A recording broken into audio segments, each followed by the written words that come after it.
Shri TK Rajmohan, ഇപ്പോൾ വരുന്ന വാർത്തകൾ അങ്ങ് കാണണം. കേരളം അടക്കമുള്ള ദക്ഷിണേന്ത്യൻ സംസ്ഥാനങ്ങളിലേക്ക് അന്വേഷണം വ്യാപിപ്പിക്കുകയാണ് ഏജൻസികൾ. ഈ ഭീകരന്റെ ഒരു സുഹൃത്തിനെ കൂടി കസ്റ്റഡിയിലെടുത്തിരിക്കുന്നു NIA. അൽഫല എന്ന പേരിൽ കാസർഗോഡും പാലക്കാടും തിരുവനന്തപുരത്തും ചില ട്രസ്റ്റുകൾ, ചില സ്ഥാപനങ്ങൾ പ്രവർത്തിക്കുന്നുണ്ട്. ഇത് എത്ര വലിയ വെല്ലുവിളിയാണ് അന്വേഷണ ഏജൻസികൾക്ക് മുന്നിൽ, രാഷ്ട്രത്തിന് മുന്നിൽ ഉയർത്തുന്നത്? ഞാൻ നേരത്തെ പറഞ്ഞ കാര്യമല്ലേ, വലിയ വെല്ലുവിളിയാണ്. അത് നമ്മൾ പ്രതീക്ഷിക്കുന്ന തരത്തിലല്ല കാര്യങ്ങൾ നീങ്ങുന്നത്. കാരണം കുറച്ച് കാലങ്ങളായിട്ട് അത് നമ്മളെ കൺട്രോളിലായിരുന്നു. പക്ഷെ ഇപ്പോഴും ഈ വളരെ അഡ്വാൻസ്ഡ് പഠിച്ച ആൾക്കാർ, വെരി വെൽ എഡ്യൂക്കേറ്റഡ്, സമൂഹത്തിൽ നല്ല റെസ്പെക്ടബിലിറ്റി ഉള്ള ആൾക്കാരാണ് ഇപ്പോൾ വന്ന് വരുന്നത്. അവര് വരുമ്പോഴും തന്നെ ഇതിന്റെ വേറൊരു ഫെസിറ്റ് തന്നെ മാറുകയാണ്. കാരണം ഇവർക്കുള്ള കോണ്ടാക്ട്, അവർക്കുള്ള ക്രെഡിബിലിറ്റി, അവർക്കുള്ള റെസ്പെക്ട്, ഇതൊക്കെ വെച്ചിട്ട് ആണ് ഇപ്പോഴും ഈ ടെറർ മോഡ്യൂൾ പ്രവർത്തിക്കുന്നത്. അപ്പൊ ഈ ടെറർ മോഡ്യൂൾ പ്രവർത്തിക്കുമ്പം ഇതുവരെ സ്ലീപ്പർ സെൽസ് ആയിട്ടുള്ള ബന്ധങ്ങൾ, അങ്ങനെയാണ് ഫൈനാൻസ് ഒക്കെ ഉണ്ടാക്കുന്നത്. ഇപ്പം ലേഡി ഡോക്ടർ 20 ലക്ഷം റുപ്യ 25 ലക്ഷം റുപ്യ പിരിച്ചു എന്നാണ് പറയുന്നത്. അപ്പൊ ഇവിടുന്നൊക്കെ ഈ ടെറർ ഫണ്ട് വരുന്നത് ശരിക്കും ഈ മോഡ്യൂൾസിനും പല സ്ലീപ്പർ സെൽസിൽ നിന്നുമാണ്. അപ്പൊ അങ്ങനെ വരുമ്പോൾ സ്വാഭാവികമായിട്ടും ഇത് സ്പ്രെഡ് ചെയ്യുകയാണ്. അപ്പൊ എവിടെയൊക്കെ സ്പ്രെഡ് ചെയ്യുന്നത് നമ്മൾ അന്വേഷണ ഏജൻസി കണ്ടെത്തേണ്ടതാണ്. നമ്മുടെ സെക്യൂരിറ്റി ഏജൻസീസ് അതിനെപ്പറ്റി വളരെ ഡീറ്റെയിൽ ആയിട്ട് എൻക്വയറി കണ്ടക്ട് ചെയ്ത് മുന്നോട്ട് പോകണം. അത് ഈ നമ്മളെ കേരളത്തിലേക്കും വരാം, കർണാടകയിലും വരാം, ഇന്ത്യയിൽ ഏത് ഭാഗത്തും വരാം. കാരണം അവർക്ക് വേണ്ടത് ഇന്ത്യയിൽ ശിഥിലീകരണമാണ്, നമ്മുടെ രാഷ്ട്രത്തിന്റെ ശിഥിലീകരണം. നമ്മുടെ രാജ്യം മുന്നോട്ട് പോകുന്നത്, നമ്മുടെ രാജ്യം വളരെ ഫാസ്റ്റ് ആയിട്ട് പേസ് ചെയ്യുന്ന മുന്നോട്ട് പോകുന്നത്, നമ്മുടെ എക്കണോമിക് ഡെവലപ്മെന്റ്, നമ്മുടെ സെക്യൂരിറ്റി, ക്രെഡിബിലിറ്റി എല്ലാം കൂടി ഞങ്ങൾ വളരെ മുന്നോട്ട് പോവാണ്. പക്ഷെ ഇങ്ങനെ മുന്നോട്ട് പോകുമ്പോൾ നമ്മുടെ മുന്നോട്ടുള്ള പോക്ക് തടസ്സപ്പെടുത്താൻ വേണ്ടി നമ്മുടെ ഈ അഖണ്ഡതയെ, നമ്മളെ ഇന്റഗ്രേഷൻ, നാഷണൽ ഇന്റഗ്രേഷൻ തകർക്കാൻ വേണ്ടിയിട്ടുള്ള ഒരു സംവിധാനമാണ്. അപ്പൊ തീർച്ചയായിട്ടും ഇത് പല സ്ഥലങ്ങളിലേക്ക് സ്പ്രെഡ് ചെയ്യും.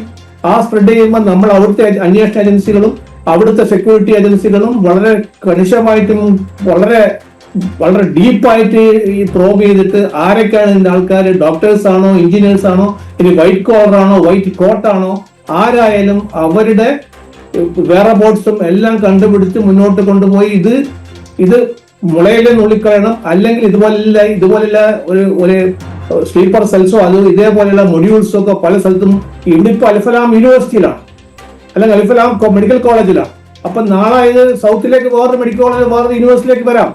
അപ്പൊ ഇത് കണ്ടുപിടിച്ച് നമ്മളെ അവരുടെ സ്പ്രെഡ് ചെയ്യുന്ന കാര്യം കണിശമായിട്ടും ഇൻവെസ്റ്റിഗേഷൻ മുന്നോട്ട് കൊണ്ടുപോയി അത് കണ്ടുപിടിക്കണം.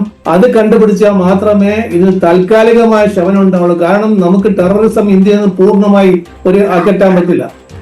സ്വാഭാവികമായിട്ടും നമ്മുടെ എനിമി കൺട്രീസ് നമ്മളെ ശിഥിലമാക്കാൻ വേണ്ടി പല ടെക്നിക്സ് ഉപയോഗിക്കും. ഇത്തരത്തിലുള്ള ആൾക്കാരെ വിലക്കെടുക്കും, അവർക്ക് വേണ്ട ഫൈനാൻസ് കൊടുക്കും, അവർക്ക് വേണ്ട ട്രെയിനിങ് കൊടുക്കും, അവർക്ക് വേണ്ട ഹാൻഡ്ലേഴ്സ് ഉണ്ടാവും. ഈ ജെയ്ഷെ മുഹമ്മദ് അല്ലെങ്കിൽ അതുപോലെയുള്ള ഓർഗനൈസേഷൻ അതിനാണ് ട്രൈ ചെയ്യുന്നത്. അവര് വേറെ പുറം രാജ്യങ്ങളിൽ ഇരുന്നിട്ട് ഹാൻഡ്ലേഴ്സ് പ്രവർത്തിക്കുകയാണ്. ആ ഹാൻഡ്ലേഴ്സിന്റെ കയ്യിലൊരു പപ്പറ്റായി മാറുകയാണ് ഇവിടെയുള്ള പഠിച്ച് MDയും MS കൊടുത്ത ഡോക്ടർമാര്. ഈ സാധാരണ ക്രിമിനൽസിന്റെ, സാധാരണ ഒരു ആന്റി നാഷണലായി വർക്ക് ചെയ്യുന്ന ചില ആൾക്കാരുടെ ക്രിമിനൽസിന്റെ ഹാൻഡ്ലേഴ്സ്, അവരുടെ ഒരു ചട്ടവുമായി മാറുകയാണ് നമ്മുടെ ഇവിടുത്തെ ഡോക്ടർമാർ. വളരെ പരിതാപകരമാണ് സ്ഥിതി. ഇതിന് എതിരായിട്ട് നമ്മുടെ ഇൻവെസ്റ്റിഗേഷൻ ഏജൻസി വളരെ ഡീപ്പായിട്ട്, NIA ഒക്കെ വളരെ ഡീപ്പായിട്ട് ഇൻവെസ്റ്റിഗേഷൻ മുന്നോട്ട് കൊണ്ടുപോകുന്നുണ്ട്. ഇന്നിപ്പോൾ ഒരാളെ അറസ്റ്റ് ചെയ്തിട്ടുണ്ട്.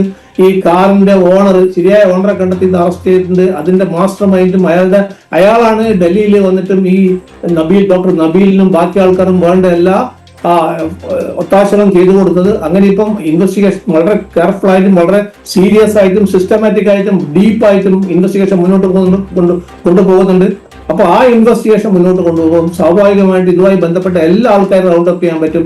ചില സമയം ചില സ്ലീപ്പർ സെൽസ് ലൊക്കേറ്റ് ചെയ്യാൻ പറ്റില്ല, പക്ഷെ ഇതിന്റെ മെയിൻ മോഡ്യൂൾസ് ഒക്കെ നമുക്ക് ഡിസ്മാൻഡിൽ ചെയ്യാൻ പറ്റും. അങ്ങനെ മെയിൻ മോഡ്യൂൾസ് ഒക്കെ ഡിസ്മാൻഡിൽ ചെയ്താൽ ഒരു പരിധി വരെ നമുക്ക് കൺട്രോൾ ചെയ്യാൻ പറ്റും. എന്നാലും നമ്മൾ നേരത്തെ മാറി പേടിക്കലാണ്. നമുക്ക് ഇന്ത്യക്കാർക്ക് ഭയമില്ല, അതിന്റെ ആവശ്യമില്ല. കാരണം നമ്മൾ ഈ ഫിയർ സൈക്കോസിൽ ജീവിക്കേണ്ട രാജ്യമല്ല. നമ്മളുടെ അന്വേഷണ ഏജൻസികളും നമ്മളുടെ സെക്യൂരിറ്റി ഫോഴ്സും നമ്മുടെ മിലിറ്ററിയും എല്ലാവരും വളരെ ജാഗരൂകരാണ്, വളരെ എഫിഷ്യന്റ്. വേൾഡിലെ one of the best efficient force ആണ് നമ്മൾ. അപ്പൊ തീർച്ചയായിട്ടും നമ്മൾ ജാഗരൂകരായിരിക്കണം. അങ്ങനെ ജാഗരൂകരായിരുന്ന ഇതുപോലെയുള്ള ആൾക്കാരെ പിടിച്ച് അതിനെ നിയമത്തിന് മുന്നിൽ കൊണ്ടുവന്ന് അവരുടെ പേരിൽ നടപടിയെടുക്കുക, അതിന് മതിയായ വർക്കൗട്ട് ചെയ്യുക. അതാണ് നമ്മുടെ അന്വേഷണ ഏജൻസികൾ ചെയ്യേണ്ടത് എന്നാണ് എനിക്ക് പറയാനുള്ളത്. Shri Rajmohan, point taken. വളരെ വ്യക്തമാണ്. സുരക്ഷാ ഏജൻസികൾക്കോ ഇന്റലിജൻസ് ഏജൻസികൾക്കോ പരാജയം സംഭവിച്ചു, വീഴ്ച സംഭവിച്ചു എന്ന് ആരെങ്കിലും കരുതുന്നുണ്ടെങ്കിൽ അല്ല. ഇത് ഇത്രയിൽ നിന്ന് 12 ജീവനും വിലയുണ്ട്, സമ്മതിക്കുന്നു. പക്ഷേ ഇത് ഇത്രയിൽ ഒതുങ്ങിയത്, ഇവിടെ വെച്ച് ഇത് പിടിച്ചു കെട്ടാനായത് സുരക്ഷാ ഏജൻസികളുടെ, ഇന്റലിജൻസ് ഏജൻസികളുടെ കണ്ണിൽ എണ്ണ ഒഴിച്ചുള്ള പ്രവർത്തനവും ചടുലമായ നീക്കങ്ങളും തന്നെയാണ്.